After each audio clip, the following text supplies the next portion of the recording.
കുട്ടികൾക്ക് കൊച്ചിലേ കൊടുക്കുക. അതുപോലെ തന്നെ നമ്മുടെ പച്ചക്കറിത്തോട്ടം നമ്മുടെ വീട്ടിൽ തന്നെ പച്ചക്കറികൾ ഉണ്ടാക്കുക, വെളിയിൽ നിന്ന് അന്യസംസ്ഥാനങ്ങളിൽ നിന്ന് ഉള്ളത് മാറ്റുക, പിന്നെ കൂടുതലും നമ്മൾ വെജിറ്റേറിയൻ ആകാൻ നോക്കുക. അപ്പം അങ്ങനെയുള്ള കുറേ കാര്യങ്ങൾ വരുമ്പോഴത്തേക്ക് പുകവലി, അപ്പോൾ അങ്ങനെയുള്ള കുറേ കാര്യങ്ങൾ നമ്മൾ നിയന്ത്രീകരിക്കുമ്പോഴത്തേക്ക് നമ്മുടെ അതുപോലെ തന്നെ വെളിയിലുള്ള ഈ വേസ്റ്റ് മാനേജ്മെൻറ്റ് ഒന്ന് കറക്റ്റ് ചെയ്യുക. ഇത് ചെയ്യുമ്പോൾ തന്നെ ഒരുപാട് വൈറസ് ഇതെല്ലാം വൈറസ് ഇൻഫെക്ഷൻസാണ്, അതെല്ലാം കുറയും. അങ്ങനെ കുറയുമ്പോഴത്തേക്ക് സ്വാഭാവികമായിട്ട് ഈ സുഹൃതമൊന്നും വേണ്ട എന്നുള്ള രീതിയിലോട്ട് വരത്തക്ക രീതി പദ്ധതി തന്നെ വേണ്ട എന്ന് വരട്ടെ എന്നുള്ളതാണ് എല്ലാവരും പ്രാർത്ഥിക്കുന്ന ഒരു കാര്യം. അതാണ്, അത്രേ ഉള്ളൂ. അല്ലാതെ നമ്മളിപ്പം ഇത് വന്നതിന് ശേഷം അയ്യോ എന്ന് വിളിക്കുന്നതിനെക്കാട്ടി വരാതിരിക്കാൻ എന്തുണ്ട് എന്ന് ശ്രമിക്കുന്നതാണ് ഏറ്റവും നല്ലൊരു കാര്യം.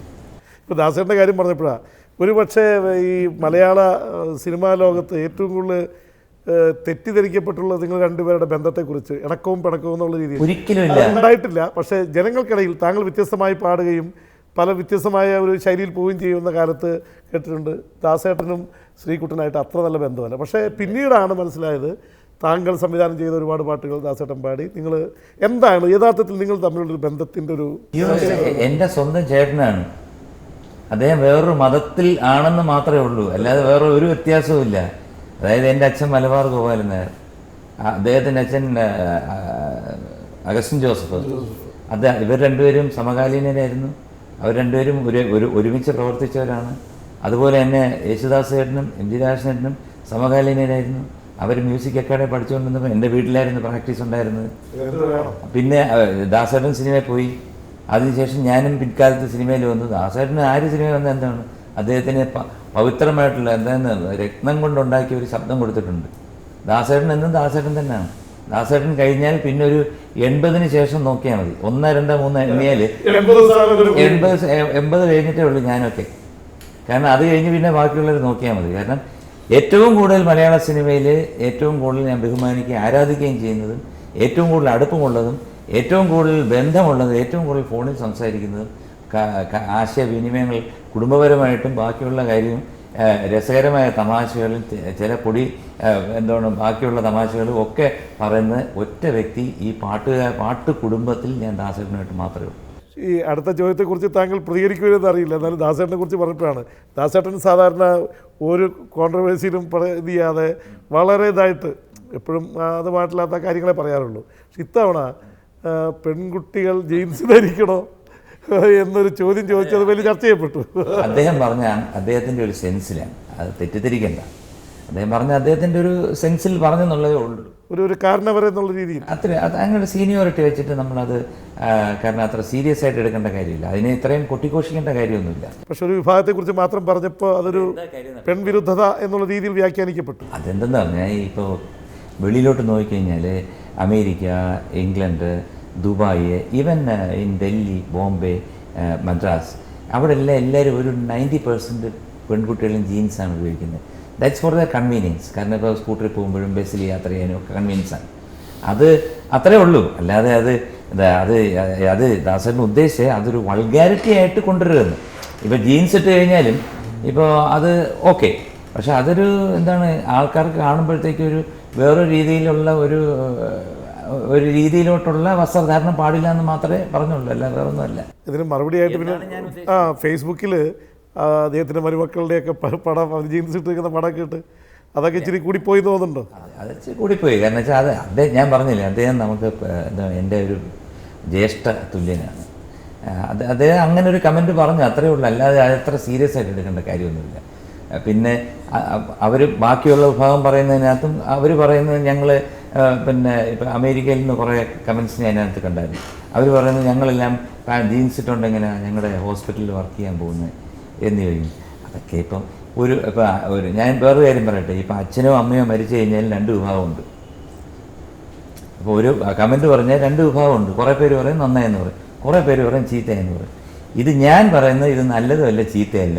ഞാൻ ഈ കമൻറ്റിന് ഒരു പ്രതികരണം പറയാൻ ഉദ്ദേശിക്കുന്നില്ല. പിന്നെ ജെയിംസ് ചോദിച്ചതുകൊണ്ട് ഞാൻ പറഞ്ഞല്ലോ ആദ്യം പ്രതികരണം. എനിക്ക് ഇതിനകത്ത് ഒരു ഉത്തരം പറയാനില്ല. കാരണം ഇത് ഇത്രയേ ഉള്ളൂ, ദാസേട്ടൻ്റെ ഒരു ചെറിയൊരു പ്രതികരണം മാത്രമേ ഉള്ളൂ. അതിന് നമ്മൾ സീരിയസ് ആയിട്ട് എടുക്കണ്ട. ഒരു വിഭാഗം പറയുന്നത് ജീൻസ് വേണമെന്ന്, ജീൻസ് വേണ്ടവർ ഇട്ടോട്ടെ. ഒരു വിഭാഗം പറയുന്നത് ജീൻസ് വേണ്ടാത്തവരിടണ്ട. ഇത്രയല്ലേ ഉള്ളൂ പ്രശ്നം. ഇതിനെ സീരിയസ് ആക്കേണ്ട കാര്യമില്ല.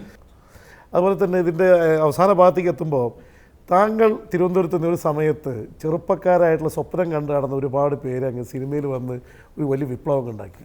ഇപ്പോൾ മോഹൻലാൽ, പ്രിയദർശൻ, MG ശ്രീകുമാർ, മണിയമ്പിള്ള രാജു, ഇങ്ങനെ തുടങ്ങി. ആക്ച്വലി പ്രിയദർശനാണ് സിനിമയുടെ തുടക്കം കുറിച്ചത്. അശോകൻ അല്ല, പക്ഷേ അത് ഒരിക്കൽ കേരളകൗമുദി തന്നെ അതിൻ്റെ ഒരു ഇത് നടത്തിയിരുന്നു. പ്രിയദർശൻ്റെ 30 വർഷം ഇത് ചെയ്തപ്പോൾ നിങ്ങളെല്ലാവരും ഒരേ വേദിയിൽ വന്ന് അത് ഇത് ചെയ്തതാണ്.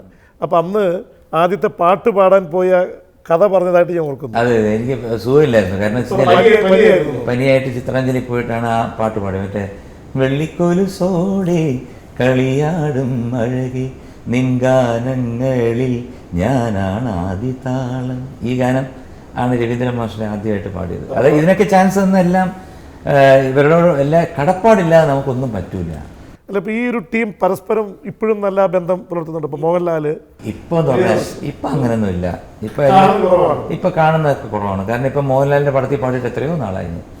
ഇപ്പോൾ എല്ലാവരും ഇടയ്ക്ക് ഫേസ്ബുക്ക് വഴി പറഞ്ഞു മോഹൻലാൽ കാരണമാണ് ഞാൻ പാടിയത്. മോഹൻലാൽ കാരണം ഞാൻ ഒരു പാട്ടും ഞാൻ പാടിയിട്ടില്ല.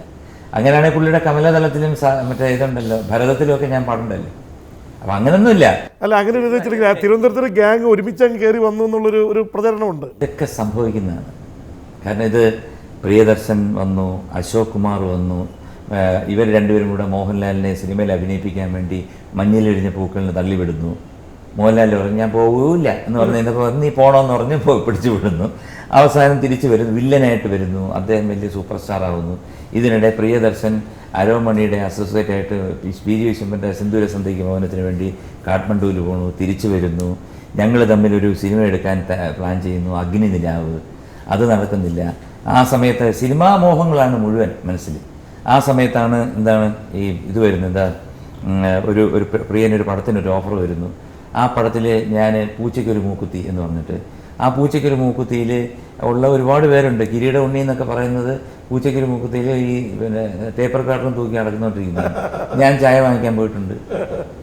ചായയും പഴപ്പോടെ വാങ്ങിച്ചുകൊണ്ട് വരുന്ന എൻ്റെ ജോലിയാണ്. അപ്പോൾ അന്ന് അങ്ങനെയൊക്കെ ആയിരുന്നു. അപ്പോൾ സുരേഷ് കുമാർ വന്നിട്ട് വൈകുന്നേരം ആകുമ്പോൾ ഞങ്ങളെല്ലാം കൂടി ചിത്രാഞ്ജലി അവിടെ കിടന്ന് ഉറങ്ങും. എൻ്റെ ചേട്ടൻ മ്യൂസിക്. അപ്പോൾ അങ്ങനെ ഒരു കൂട്ടുകുടുംബം പോലെ പൂച്ചയ്ക്കൊരു മൂക്കുത്തി ഇറങ്ങി സൂപ്പർ ഹിറ്റായി. അതിനകത്ത് 2 പാട്ട് ഞാൻ പാടി. പനിനീര് മാനം തെളിഞ്ഞല്ലോ, നിന്റെ പവിഴാധരത്തിൽ ചിരി വിരിഞ്ഞല്ലോ. പനിനീര് മാനം തെളിഞ്ഞല്ലോ, നിന്റെ പവിഴാധരത്തിൽ ചിരി വിരിഞ്ഞല്ലോ. ഇതൊന്നും ആരും കേട്ടിട്ട് പോലുമില്ല. പക്ഷേ അന്ന് ഇതായിട്ടുള്ള പാട്ടല്ലേ. ഇതിൻ്റെ കൂട്ടത്തിൽ പോകുന്നതാണ്. അപ്പോൾ അങ്ങനെ ധീംതര കിടതും ഓർഡർ തമ്മ ആളറിയാൻ, പിന്നെ അയൽവാസി ഒരു ദരിദ്രവാസി. ഇപ്പം ഒരാൾ ഹെൽപ്പ് ചെയ്തു, ഒരാൾ ഹെൽപ്പ് ചെയ്തില്ല എന്നൊന്നും പറയേണ്ട കാര്യമില്ല. Part of it. പിന്നെ ഇത് കഴിഞ്ഞ് എല്ലാവരും ഒരു ഇതായപ്പോഴത്തേക്ക് പ്രിയൻ ഹിന്ദിയിലോട്ട് പോയി.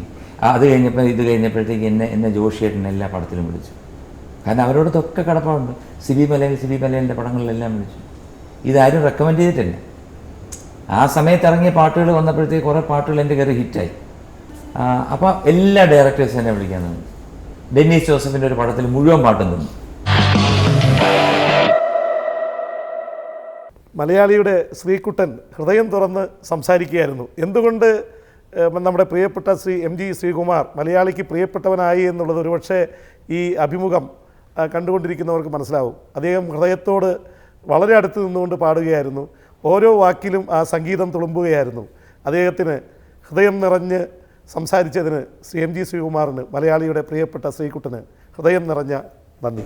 അതുപോലെ തന്നെ ഞാൻ ഈ കൗമുദി TVയുടെ ഒരു സ്ഥിരം പ്രേക്ഷകനാണ്. ഞാൻ ഈ പ്രോഗ്രാം കാണാറുണ്ട്. വളരെ നല്ലൊരു പ്രോഗ്രാമാണ്. വളരെ ഇൻഫോർമേറ്റീവ് ആയിട്ടും വളരെ ബ്യൂട്ടിഫുൾ ഒരു പ്രോഗ്രാമാണ്. എന്തായാലും എന്നെ ഇവിടെ വിളിച്ചതിൽ ഒരുപാട് സന്തോഷമുണ്ട്. ഒപ്പം ഇത് കണ്ടുകൊണ്ടിരിക്കുന്ന എല്ലാ പ്രേക്ഷകർക്കും ഞാൻ ഒരുപാട് നന്ദി പറയുന്നു. നന്ദി, നമസ്കാരം. Thank you.